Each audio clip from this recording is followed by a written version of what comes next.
ನನ್ನೊಡನೆ ಯುದ್ಧಕ್ಕೆ ಸಿದ್ಧರಾಗಿರುವ ವೀರರೊಂದು ಸಾರಿ ತೋರಿಸು ಜನಾರ್ದನ. ನಿನ್ನ ಇಚ್ಛೆ ಪಾರ್ಥ, ಅರ್ಥ ನೋಡು ಪಾರ್ಥ.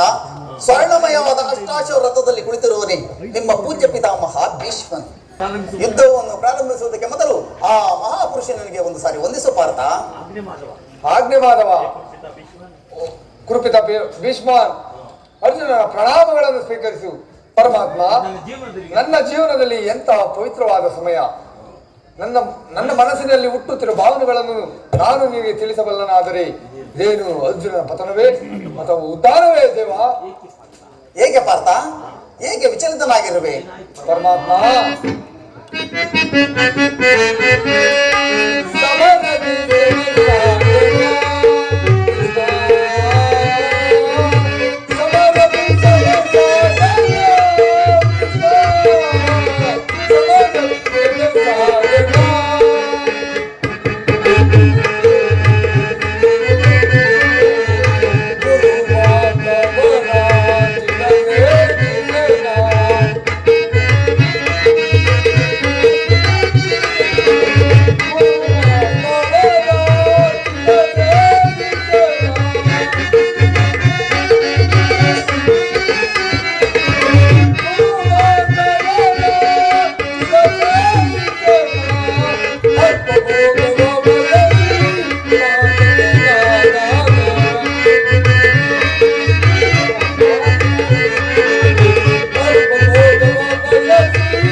ಬೇಸಿಗೆ ಬಿಸಿಲಿ ಬೆಂದ ತಾವರೆಯಂತೆ ಮುಖವು ಬಾಡುತ್ತಿರುವುದು.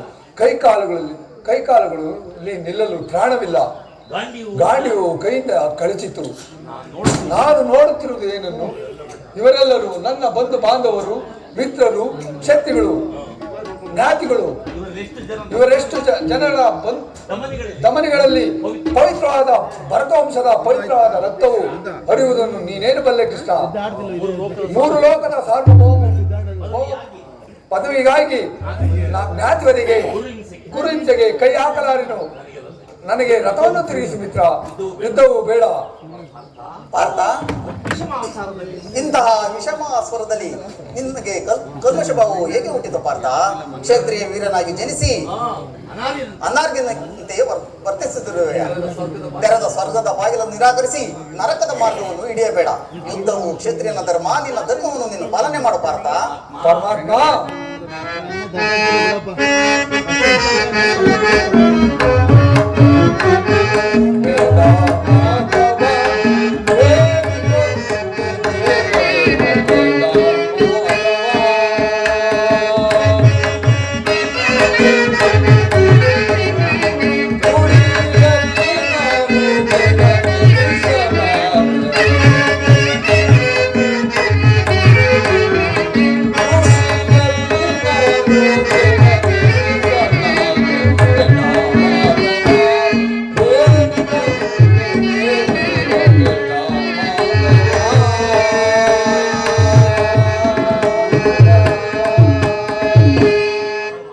ಪರಮಾತ್ಮ, ಒಂದು ಸಾರಿ ಕುರು ಸಡಿಯದ ಕಡೆ ದೃಷ್ಟಿಸಿ ನೋಡು. ಪೂಜ್ಯ ಪಿತಾಮಹನು ನನ್ನ ಭೀಷ್ಮನು, ಪೂಜ್ಯ ಪಿತಾಮಹನು ಆಚಾರ್ಯ ದ್ರೋಣರು ನನಗೆ ಅಸ್ತ್ರ ಶಿಕ್ಷಣ ಕೊಟ್ಟ ಗುರು ಪೂಜ್ಯರಾದ ಇವುಗಳ ಮೇಲೆ ಬಾಣವನ್ನು ತೊಡುವುದೇ? ಗುರುವದೆಯಿಂದ ಲಭಿಸುವ ಸಂಪತ್ತಿಗಿಂತ ಭಿಕ್ಷಾವೃತ್ತಿಯೇ ಶ್ರೇಯಸ್ಕರವಲ್ಲವೇ? ಬಂಧು ಬಾಂಧವರ ರಕ್ತದಿಂದ ತೊಯ್ದು ರಾಜ್ಯಭೋಗವನ್ನು ಅನುಭವಿಸುವ ಇಚ್ಛೆಯೂ ನನಗಿಲ್ಲ. ಅಶಾಶ್ವತ ರಾಜ್ಯದ ಆಸೆಗೆ ಶಾಶ್ವತ ಧರ್ಮವನ್ನು ನಾಶ ಮಾಡಲು ನನ್ನಿಂದ ಸಾಧ್ಯ. ಈ ಸ್ವಜನವದೆಯು ನನಗೆ ಸಮ್ಮತವಲ್ಲ.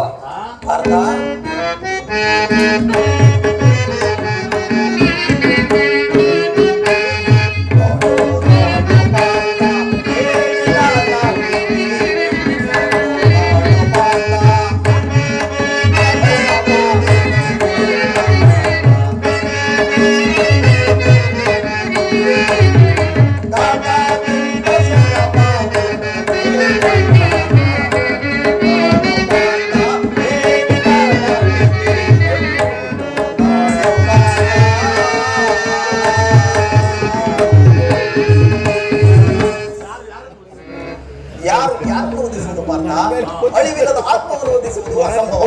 ಮನುಷ್ಯನು ಅರಿದು ಹೋದ ಬಟ್ಟೆಯನ್ನು ಬಿಸಿಟ್ಟು ಹೊಸ ಬಟ್ಟೆಯನ್ನು ಧರಿಸುವಂತೆ ಆತ್ಮನು ಜೀರ್ಣವಾದ ದೇಹವನ್ನು ತ್ಯಾಗ ಮಾಡಿ ಬೇರೊಂದು ದೇಹವನ್ನು ಆಶ್ರಯಿಸುವನು. ನೀನು ನಾನು ಅನೇಕ ಸಾರಿ ಜನ್ಮಿಸಿರುವು, ಮುಂದೆಯೂ ಜನಿಸುವು. ಅವುಗಳ ನೆನಪು ನನಗಿದೆ, ನಿನಗಿಲ್ಲ.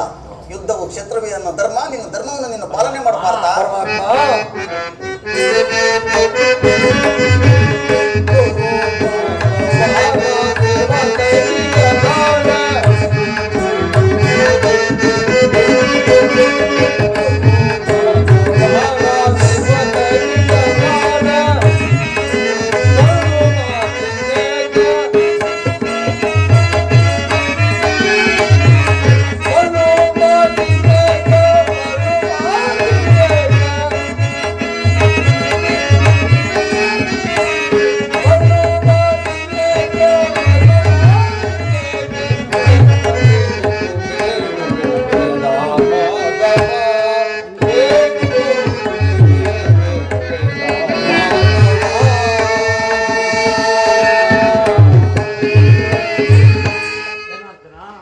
ಜನಾರ್ದನ, ಯುದ್ಧದ ಹೆಸರಿನಲ್ಲಿ ನನ್ನ ಹೃದಯವು ಕಂಪಿಸುತ್ತಿರುವುದು. ನಾನು ಹೇಳಿಯಲ್ಲ, ಪಾಪ ಭೀತಿಯಿಂದ ಯುದ್ಧ ವಿಮುಖನಾಗಿರುವನು. ಯುದ್ಧದ ಹೊರತಾಗಿ ಕ್ಷತ್ರಿಯರಿಗೆ ಮತ್ಯಾವ ಧರ್ಮವೂ ಇಲ್ಲವೇ?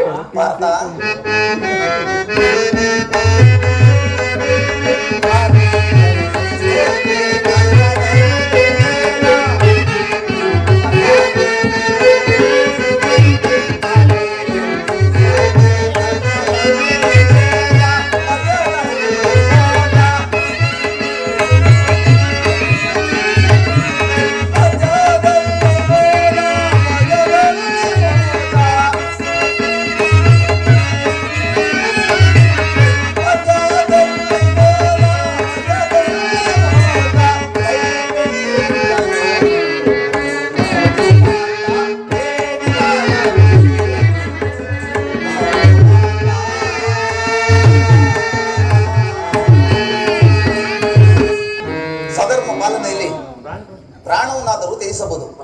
ಪರಧರ್ಮವಲ್ಲಿಯೂ ಅನರ್ಥಕಾರಿ. ಇದು ಧರ್ಮ ಯುದ್ಧ. ಯುದ್ಧದಿಂದ ನಿವೃತ್ತನಾದರೆ ಸ್ವಧರ್ಮವನ್ನು ಉಲ್ಲಂಘಿಸಿದಂತೆ. ಅರ್ಜುನ, ನಿನ್ನಂತಹ ಸಂಭಾವಿತನಿಗೆ ಅಪಕೀರ್ತಿಯು ಮರಣಕ್ಕಿಂತಲೂ ಘೋರ. ಆದುದರಿಂದ ಮನೋವಿಕಾರವನ್ನು ತ್ಯಜಿಸಿ ಯುದ್ಧಕ್ಕೆ ಸಿದ್ಧನಾಗುತ್ತಾ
ನಿನ್ನ ದಿವ್ಯ ನುಡಿಗಳಿಂದ ನನ್ನ ಹೃದಯದ ಕಂಪು ಅಂಧಕಾರ ಓರಿತು. ಯುದ್ಧದಲ್ಲಿ ನನ್ನ ಕರ್ಮವೇನು? ಧರ್ಮ ನಾಶವೋ ಧರ್ಮ ರಕ್ಷಣೆಯೋ? ಉಭಯ ಭ್ರಷ್ಟನಾಗದಂತೆ ನನಗೊಂದು ಅಭಯವನ್ನು ನೀಡು ಪರಮಾತ್ಮ.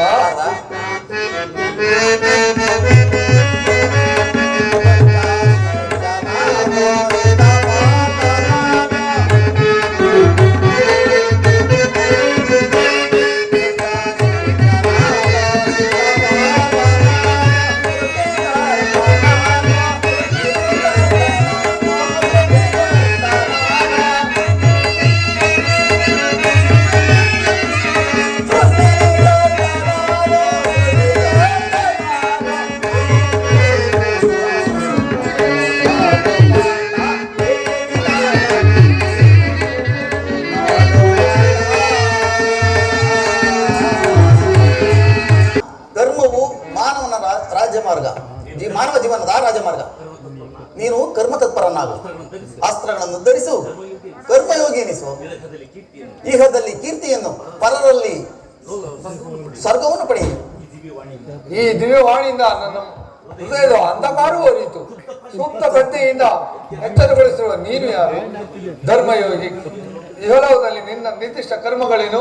ಅರ್ಜುನ, ನಾನು ಮಾಯಾರೂಪಿ ದರ್ಶನ ಎನಿಸಿ ಸರ್ವ ಪ್ರಪಂಚವನ್ನು ಧಾರಣ ಮಾಡುವೆನು. ಸಜ್ಜನರ ಪಾಲನೆ, ದುಷ್ಟರ ನಾಶ, ಧರ್ಮ ಸಂಸ್ಥಾಪನೆ ಇವೇ ನನ್ನ ಆಧಾರಗಳು. ನಿನ್ನ ಅವತಾರಗಳು ಉತ್ತರೇನು? ಅವುಗಳನ್ನು ತಿಳಿಯುವ ಬಗೆ ಹೇಗೆ? ಉತ್ತರವನ್ನು ಕರುಣಿಸು ಮಹಾಮಹಿಮ. ಭಾರತ, ನಾನು ಜಲರೂಪದಿಂದ ಪ್ರಾಣಿಗಳಿಗೆ ಜೀವವನ್ನು ಕೊಡುವೆನು. ಅಗ್ನಿಮಯನಾಗಿ ಅವುಗಳ ಶಕ್ತಿಯನ್ನು ವರ್ಧಿಸುವೆ. ಪರ್ವತಗಳಲ್ಲಿ ಮೇರುವು, ರುದ್ರರಲ್ಲಿ ಶಂಕರನು, ಋಷಿಗಳಲ್ಲಿ ಮೃಗವೂ ಆಗಿರುವೆನು. ನನ್ನ ವಿಭೂತಿಗಳು ಅಗಣ್ಯ, ಅನಂತ, ಅಬೋಧ. ಅದೊಂದು ಅಲ್ಪಾಂಶದಿಂದ ಜಗತ್ತಿನ ಸ್ಥಿತಿ ಗತಿ ಲಯಗಳು ನಡೆಯುವವು. ಪರಮಾತ್ಮ, ನನ್ನ ನುಡಿಗಳಿಂದ ನನ್ನ ಮೋಹವು ನಾಶವಾಯಿತು, ಹೃದಯ ಅಂಧಕಾರವು ಹೊರಿಯಿತು. ಹೇ ಯೋಗೇಶ್ವರ, ನಿನ್ನ ವಿಶ್ವರೂಪವನ್ನು ತೋರಿಸಿ ನನ್ನನ್ನು ಕೃತಾರ್ಥನನ್ನಾಗಿ ಮಾಡು. ಪರಮಾತ್ಮ, ಪಾರ್ಥ, ನನ್ನ ಸಂಹಾರ ಮೂರ್ತಿಯ ದರ್ಶನವನ್ನು ಮಾಡು. ಕಾಳ ಕರಾಳ ಸ್ವರೂಪನು ನಾನು. ಕುರುಕ್ಷೇತ್ರದಲ್ಲಿ ಸಮ್ಮಿಳಿತನಾಗಿರುವ ಸಮಸ್ತ ಯೋಧರನ್ನು ಒಂದೇ ಸಾರಿ ಘೋಷಣೆ ಮಾಡಿ ನನ್ನ ಉದರದಲ್ಲಿ ಧರಿಸಿರುವೆನು. ನೀನು ನಿಮಿತ್ತ ಮಾತ್ರ, ನನಗೆ ಸಹಾಯಕನಾಗಿರು.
ಸ್ವರ್ಣಮಯನೇ ನಿನ್ನ ಸೌಮ್ಯ ರೂಪವನ್ನು ಧಾರಣ ಮಾಡು.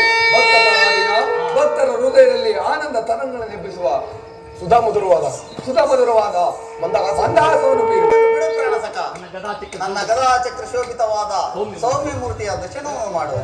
ಸಾಗರ ಮಧ್ಯದಲ್ಲಿ ಪ್ರಶಾಂತವಾಗಿ ಚಲಿಸುವ ನಾವೆಯಂತೆ ನಿನ್ನ ಹೃದಯವು ಶಾಂತವಾಗಲಿ. ನಿನ್ನನ್ನು ಈ ಕುರುಕ್ಷೇತ್ರದ ಪ್ರಳಯದಿಂದ ಪಥಭ್ರಷ್ಟವಾಗದಂತೆ ನೋಡಿಕೊಂಡು ದಡವನ್ನು ಸೇರಿಸುವೆನು. ಕರುಣಾಧಾರನಾಗಿ ನಿಂತಿರುವೆನು. ತೆಗೆದುಕೋ ಧನುರ್ಬಾಣಗಳನ್ನು, ನಡೆ ಮೊಳಗಿಸು ಪ್ರಾಣಗಳನ್ನ.